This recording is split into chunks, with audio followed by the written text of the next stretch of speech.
자, 도전할 것이 없는 놀이터 보겠습니다. 본문 볼게요.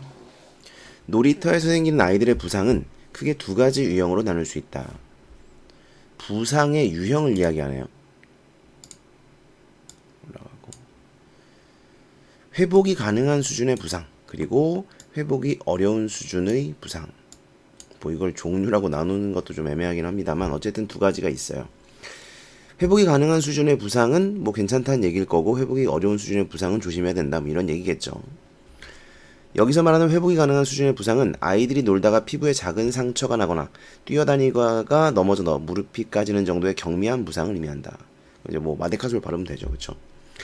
우리는 회복 가능한 수준의 부상에 대해서는 어느 정도 열린 태도를 보일 필요가 있다. 뭐뭐 해야 한다거든요, 이거. 글쓴이의 주장입니다. 이건 글쓴이의 주장이에요. 그래서 그러니까 열린 태도를 보여야 된다는 건 무슨 얘기냐면 상처를 한 개도 안 입게 막 이렇게 조심시키고 막 이게 아니라 아이들이 놀다 보면 작은 상처 정도는 생길 수도 있지 라는 마인드를 가지고 아이들이 조금 자유롭게 뛰어놀 수 있게 해야 된다, 뭐 이런 의미예요. 뒤에 가면 또 나올 겁니다. 아이들이 놀이터에서 다른 아이들과 어울려 놀 때 적어도 이 정도의 부상은 예측할 수 있기 때문이다. 그러나 그물에 목이 걸린다거나 난간이 어술해서 떨어진다거나 하는 것은 회복이 어려운 심각한 부상에 속한다. 이런 부상은 애초에 일어나지 않도록 그 위험성을 모두 제거해야 한다. 하지만 만약 이런 부상이 발생했다면 발생 원인을 파악하고 다시는 이런 사고가 생기지 않도록 놀이터의 설계 시공 관리를 철저하게 재점검해야 한다. 다행히 우리나라는 놀이터 안전 규정이 마련되어 있어서 대부분 놀이터에서 위험 요소가 걸러져 있다. 그렇대요. 그래서 뭐 당연한 얘기입니다. 당연히 이런 심각한 부상은 위험성을 제거해야 하지만 우리나라에서는 다행히 놀이터 안전 규정이 잘 돼 있다는 얘기죠. 그래서 이런 심각한 수준, 회복이 어려운 수준의 부상은 잘 일어나지 않는다, 이런 이야기겠네요. 그 다음 봅시다. 한 일본의 건축가는 어린이 놀이시설이라는 책에서, 자 이건 이제 인용이 쓰였겠죠. 인용. 놀이기구가 기능적 놀이단계, 기술적 놀이단계, 사회적 놀이단계의 순서로 발전해 간다고 밝혔다. 세 가지가 있네요. 세 단계. 순서대로 발전하는 거네요. 그렇죠? 순서로 발전입니다. 기능적 놀이 단계란 놀이기구에 맞추어진 놀이의 기능을 아이들이 초보적으로 체험하는 것이고, 기술적 놀이 단계란 고도의 기술을 이용하여 노는 것이다. 놀이기구를 활용하는 기술이 향상되는 자체가 놀이인 단계. 마지막으로 사회적 놀이 단계. 사회적이 붙었으니까 딴 애들이랑 노는 거겠죠? 놀이기구를 활용하여 아이들끼리 놀이를 하는 단계를 의미한다. 요거는 어떤 느낌이냐면, 기술적 놀이 단계, 요건 뭐냐면, 그러니까 기능적 놀이 단계는 어떤 놀이기구가 있어요. 그럼 그 놀이기구의 가장 기본적인 것을 가지고 노는 거, 이게 기능적 놀이 단계입니다. 근데 기술적 놀이 단계는 애초에 놀이기구를 만들 때 이것을 이런 용도로도 사용할 수 있게끔, 이렇게 놀 수 있게끔 만들기도 하고, 또 조금 이제 이게 익숙해지면 또 다른 어떤 방법으로, 다른 방식으로 요거를 가지고 놀 수 있게끔 만들기도 한단 말이에요. 그러니까 애초에 만들 때 그렇게 만드는 거죠.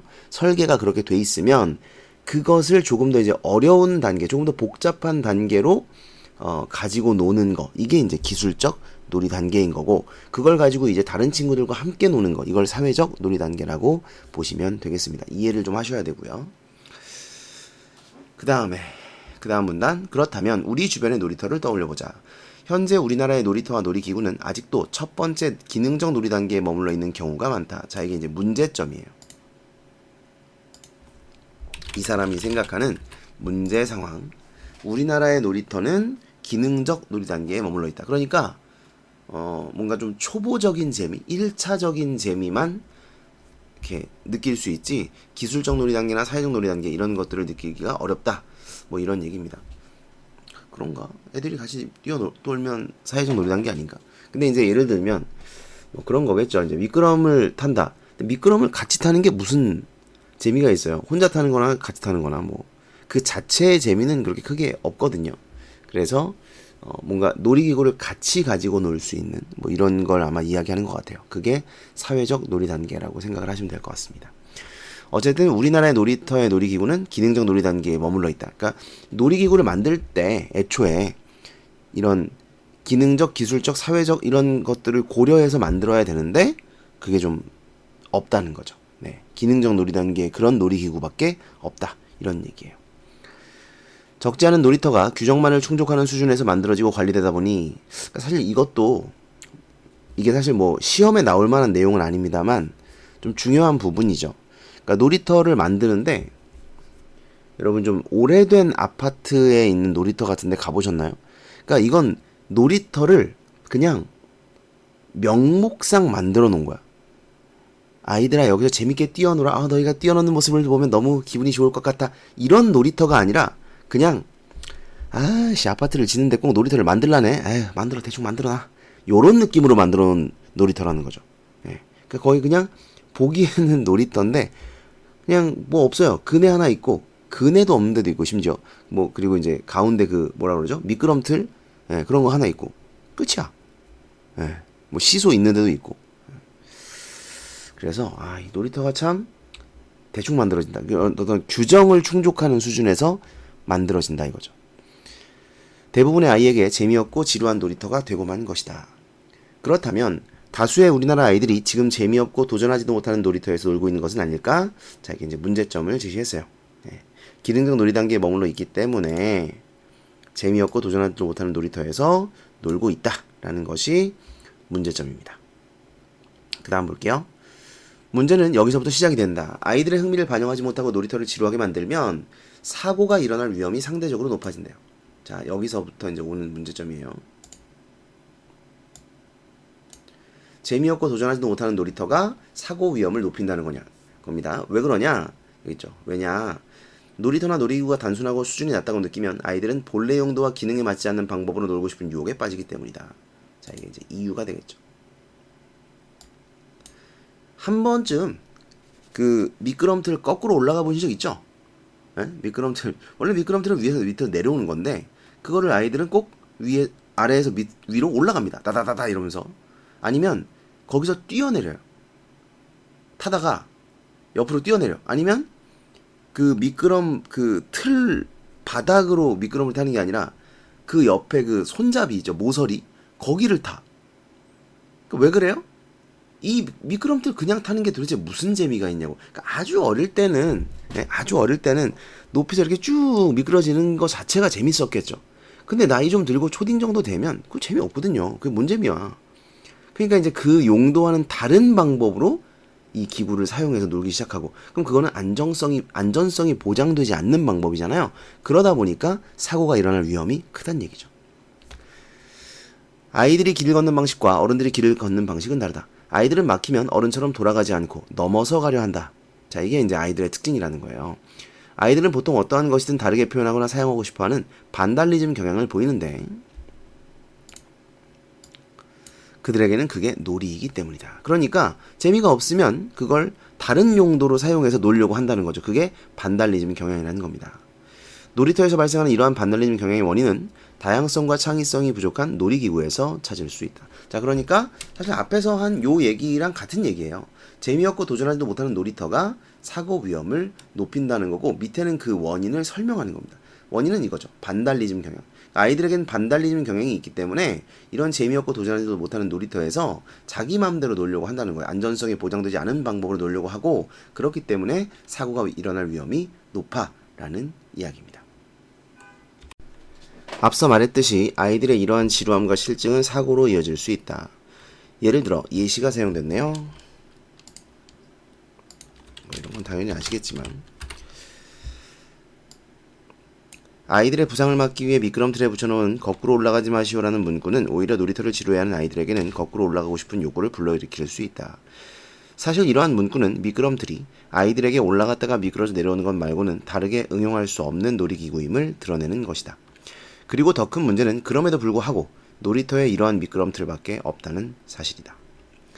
우리나라 놀이터는 어디를 가나 놀이터 중앙의 조합 놀이대 1개와 그 주변의 그네 또는 시소 2개, 고무 매트나 고무칩 포장이 된 바닥으로 정형화되어 있다. 즉 창의성을 갖춘 놀이터가 아니다. 비판적이죠? 특히 아이들의 부상을 줄일 수 있다는 이유로 최근 설치한 놀이터 바닥은 대부분 탄성 고무칩이나 탄성 고무칩이다. 그런데 모래나 작은 크기의 자갈 또는 나무 껍질인 바크와 견주었을 때 안정성 면에서 탄성 고무칩이 더 낫다고 볼 수 없다. 최근 국가 표준이 만들어져 개선은 되었지만 오히려 한여름에는 탄성 고무칩 바닥 때문에 열기가 위로 솟구쳐 아이들의 놀이터 이용이 사실상 불가능하다. 자, 탄성 고무칩 문제입니다. 안정성 면에서 낫다고 볼 수도 없는데 오히려 열기가 위로 솟구친다 이거죠. 그래서 왜 그럼 이런 걸로 해놨을까? 뒤에 밑에 보면 나오는데 그런데도 고무 매트나 고무칩을 고집하는 까닭은 무엇일까? 그 이유 중 하나는 아이들의 건강이나 놀이터의 기능보다는 유지 관리가 쉬운 방법을 찾으려는 편의주의 때문이다. 결국 어른들의 입장인 거죠. 그러니까 아까도 말씀드렸지만 놀이터를 만드는 사람들이 놀이터에 관심이 없어요. 아이들의 놀이에 관심이 없어. 그냥 만들어야 된다고 하니까 만드는 거예요. 그러다 보니까 이제 유지 관리 보수가 쉬운 고무 칩으로 해놓는 거죠. 애들이 뭐 뜨겁든가 말든가. 아이들은 뭐 사실 모래가 있다고 해서 여러분 모래에 넘어진다고 더 심하게 다치는 게 아니거든요. 그죠? 여러분 모래바닥에 넘어져서 심하게 다칩니까? 아스팔트나 이런 데 넘어지면 다칠 수 있지만 모래바닥에 넘어진다고 해서 뭐 이렇게 크게 다치진 않아요. 뭐 돌이 있는 흙바닥이나 뭐 이런 게 아닌 이상. 그래서 사실 모래도 굉장히 안전한 그런 거죠. 애들이 모래를 집어먹지 않는 이상 먹는 애들도 있긴 하죠. 근데 뭐 그런 거 아닌 이상에는 안전합니다. 근데 굳이 이걸 고무 매트로 해놨다 이거죠. 물론 그런 건 있어요. 이 버려지는 고무들을 이제 재활용한다 이런 면에서 뭐 그런 의의가 있을 수는 있겠지만 아이들에게는 오히려 좋지 않다는 것이죠. 그게 이 편의주의 때문이라는 겁니다. 어른들의 입장 때문이라는 거죠. 이러한 태도는 자칫 아이들을 위한 다양하고 창의적 놀이문화를 격려하는 놀이터보다는 어른들에 의한 어른들의 편의만을 위한 놀이터를 양산하는 결과를 초래할 수 있다. 양산이라는 단어는 아셔야 됩니다. 많이 만들다. 그리고 우리나라의 지루한 놀이터만 있는 또 한 가지 이유는 사회적 놀이 단계로 넘어가려고 하면 위험하다며 못하게 하는 어른들에게서 찾아볼 수 있다. 자, 또 하나의 문제 이겁니다. 과잉 보호하는 어른들이죠. 그죠? 과잉 보호하는 어른들. 요게 문제라는 겁니다. 어른들은 눈에 보이는 아이들의 안전을 지키기에 급급하다. 그러니까 이제 애들이 뭐 조금만 이걸 놀이기구를 다르게 활용하려고 하다거나 아니면 뭐 높은 데 가려고 하다거나 이러면 이제 위험해 가지마 이렇게 이제 한다는 거죠. 그래서 이런 과잉 보호가 사회적 놀이를 할 수 없게 만든다. 뭐 이런 얘기입니다. 하지만 이보다 중요한 것은 실제 아이들이 안전을 확보하는 능력, 즉 위험한 상황에서 스스로 안전하게 대처하는 능력을 키우는 것이다. 자, 이런 말입니다. 안전은 아이들을 조심스럽게 키워야 보장되는 것이 아니라 아이들이 위험을 스스로 다룰 수 있어야 보장되는 것이라는 기본 명제를 다시 한번 생각해 볼 필요가 있다. 그러니까 이분의 생각에는 아이들이 약간 위험하다고 생각될 수도 있는 것도 해야 된다고 생각을 하는 것 같아요. 그러니까 너무 위험한 게 아니면 어느 정도는 뭐 살짝 넘어져서 까져서 상처나고 이런 정도의 위험은 감수하고 놀아야 된다라고 생각을 하는 것 같아요. 그래야 이게 위험하구나 또는 그런 위험 상황에 처했을 때 내가 이것을 어떻게 대처해야 되는구나라는 것을 배울 수 있다는 거죠. 그게 이 글의 글쓴이의 생각과 주장입니다. 그 다음 보시면 놀이는 도전을 의미한다. 다시 말해서 하지 않던 것을 해보거나 할 수 없었던 것을 날마다 조금씩 도전해가는 과정 자체가 놀이인 것이다. 그러니까 안전한 거, 맨날 하던 거 이런 것만 해서는 재미가 없다는 거죠. 놀이는 도전이니까요. 물론 놀이터에서 자주 다쳐서는 결코 안 된다. 하지만 도전하는 과정에서 아이들이 겪는 회복 가능한 수준의 작은 부상은 무엇이 위험한 것이고 그러한 일을 겪지 않으려면 어떻게 조심해야 하는지 아이들 스스로 깨닫게 하는데 도움이 된다. 그러니까 사실 이거를 해봐야 된다는 거예요. 어느 정도 회복 가능한 수준의 작은 부상은 겪어봐야 된다. 물론 이제 안 겪으면 좋겠지만 그걸 통해서 배우는 게 있다. 뭐 이런 이야기를 하는 겁니다. 초등학생들을 대상으로 하는 놀이터를 유아 수준의 놀이터로 만들어 놓고 안전한 놀이터를 만들었다고 자만하는 것은 오히려 아이들에게 스스로 안전한 방법을 찾을 기회를 주지 않는 것이다. 그러니까 이걸 배울 수 없게 한다는 거예요. 그러니까 회복 가능한 수준의 작은 부상조차 입지 않도록 완벽하게 안전한 수준의 놀이터를 만들었어. 근데 중요한 건 그 놀이터는 재미가 없는 놀이터라는 거죠. 이건 유아 수준의 놀이터라는 거예요. 그 미끄럼틀은 유아 수준이거든요. 그러니까 애들이 거기서 뛰어내리는 거야. 초등 애들이. 재미가 없으니까. 그래서 초딩 수준의 놀이터를 만들지 않고 유아 수준을 만들었기 때문에 아이들이 재미없고 그러면서 이게 안전해 라고 어른들 스스로 만족하고 있는 것은 아이들에게 이런 도전할 기회를 주지 않는 것이다. 이런 얘기죠. 이제 놀이터는 아이들이 진취적 행동과 긍정적 사고를 키워나갈 수 있도록 도전하고 모험할 수 있는 공간으로서 역할을 다해야 한다. 자, 그러니까 얻을 수 있는 것은 이거죠. 이게 얻을 수 있는 것이고, 그래서 이걸 해야 된다는 거예요. 도전과 모험을 해야 된다. 그래서 진취적 행동과 긍정적 사고를 키워나갈 수 있다. 그런 역할이어야 한다는 거예요, 놀이터는. 그러기 위해서 우리는 이제 안전이라는 기둥 옆에 도전과 모험이라는 기둥도 함께 세워야 한다. 자, 우리는 지금까지는 안전만 신경을 썼다면 도전과 모험이라는 것도 신경을 써야 된다는 거죠. 아이들에게 이걸 줘야 된다는 거예요. 즉, 안전과 도전, 모험이라는 요소가 유기적으로 결합되어야 한다. 그렇게 놀이터를 설계해야 한다. 그러기 위해서는 우리가 진정으로 강조해야 하는 안전 관점에서 흔히 위험이라고 말하는 요소들에 대해 좀 더 깊게 생각해 볼 필요가 있다. 그러니까 이제 여기서 깊게 생각하라는 건 조금 더 열린 마음을 가져야 된다. 아까 처음에도 얘기했지만 작은 상처가 나는 정도의 위험은 감수할 수 있어야 된다는 거예요. 이 부분에 관해 밝은 눈을 가진 사람의 글을 짧게 소개한다. 그러니까 이제 밝은 눈을 가졌다는 건 조금 더 이제 많이 알고 있는 이런 사람의 글을 소개한다. 인용이죠. 애당초 아이들의 놀이란 다소 모험적이고 더러우며 시끄럽다. 그런 점을 배제하고 놀이를 규제하려고 들면 아이들은 아무래도 소극적이고 수동적으로 되기 쉽다. 그러니까 이제 우리가 이러고 있다는 겁니다. 모험적이고 더럽고 시끄러운 것이 놀인데 이 어른들이 그렇지 않도록 이제 과잉보호를 하는 거죠. 그러면 아이들이 소극적이고 수동적으로 되기 쉽다는 겁니다. 놀이터의 기본 이념은 자유로운 놀이 공간을 제공하는 것이다. 제약에서 벗어나는 공간은 아이들의 마음을 설레게 한다. 그런 의미에서 놀이터는 놀게 해주는 곳이 되어서는 안 되며 자발적으로 노는 곳으로 자리매김해야 한다라는 오카다 다카이로의 글을 인용을 했습니다. 정리를 한번 해볼게요. 자, 정리를 해봤는데 일단 첫 번째는 놀이터에서 겪을 수 있는 부상 두 가지 얘기했어요. 회복이 가능한 수준이 있고 어려운 수준이 있다. 근데 어려운 수준은 놀이터 안전 규정에 의해서 관리되고 있다. 그러니까 사실 이 이야기를 시작하면서 이 사람의 의도는 그러니까 아이들을 좀 풀어주란 얘기예요. 그러니까 우리나라 놀이터는 안전한 편이다. 거기서 다쳐봤자 그렇게 심하게 다치지 않는다. 뭐 이런 이야기를 하려고 하는 것 같은데 꼭 그렇지만은 않습니다. 조심해야 되는 부분도 있어요. 두 번째는 놀이기구의 발전 단계, 일본인 건축가가 주장했다는 기능적 놀이 단계, 기술적 놀이 단계, 사회적 놀이 단계 이 세 가지를 이야기하면서 그러니까 이걸 이야기한 건 뭐 때문이냐면 우리나라의 놀이터와 놀이기구가 기능적 단계에 머물러 있다는 것을 이야기하려고 이걸 얘기한 거죠. 그래서 세 번째가 우리나라의 놀이터와 놀이기구가 기능적 단계에 머물러 있다. 이게 이제 문제 상황이에요. 문제 상황 첫 번째가 이거고 그래서 재미가 없다는 겁니다. 재미가 없다. 이유는 규정만을 충족하는 수준에서 놀이터를 만들고 관리하기 때문에 그런 것이고요. 그로 인해 아이들에게 재미없고 지루한 놀이터가 되어버렸다. 근데 문제는 그로 인해서 사고가 일어날 위험이 높아진다. 왜 사고가 일어날 위험이 높아지냐면 아이들은 반달리즘 경향이 있어서 재미가 없으면 그 물건을 그 설명서대로 그냥 그걸 사용하는 게 아니라는 거죠. 자기의 방식으로 이제 바꿔버린단 말이에요. 그러다 보니까 안전성이 보장되지 않은 방법들로 놀이기구를 사용하다 보니까 사고가 일어날 위험이 오히려 커져버린다. 그래서 예시로 미끄럼틀을 들었고요. 그 다음에 두 번째 문제 상황은 어른들에 의한 어른들의 편의를 위한 놀이터라는 것이 문제다. 그래서 바닥을 탄성고무칩과 고무 매트를 해놨는데 이게 오히려 아이들에게 좋지 않다는 거죠. 그냥 모래바닥이 더 좋다는 거. 그래서 이거를 탄성고무칩과 고무 매트로 하는 이유는 어른들의 편의를 위해서라는 것이죠. 그래서 놀이터가 아이들을 위한 것이 아니라 어른들의 편의를 위한 것이 되어버렸다. 이걸 비판하고 있고요. 문제 상황. 그 다음에 세 번째는 아이들에 대한 어른들의 과잉보호입니다. 이 과잉보호가 아이들이 도전과 모험을 할 수 없게 만든다는 거죠. 그죠? 이렇게 세 가지의 문제 상황을 제시를 했습니다. 자, 그래서 어떻게 해야 된다는 걸까요? 여러분, 이게 창의적 읽기 단원이에요. 그죠? 창의적 읽기 단원은 해결 방안을 생각하면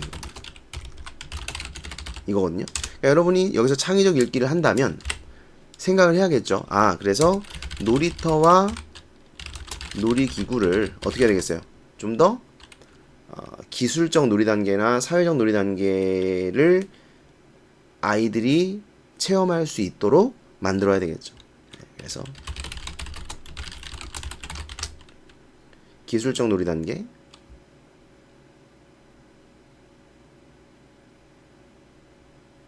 멈췄어. 움직여. 얘야.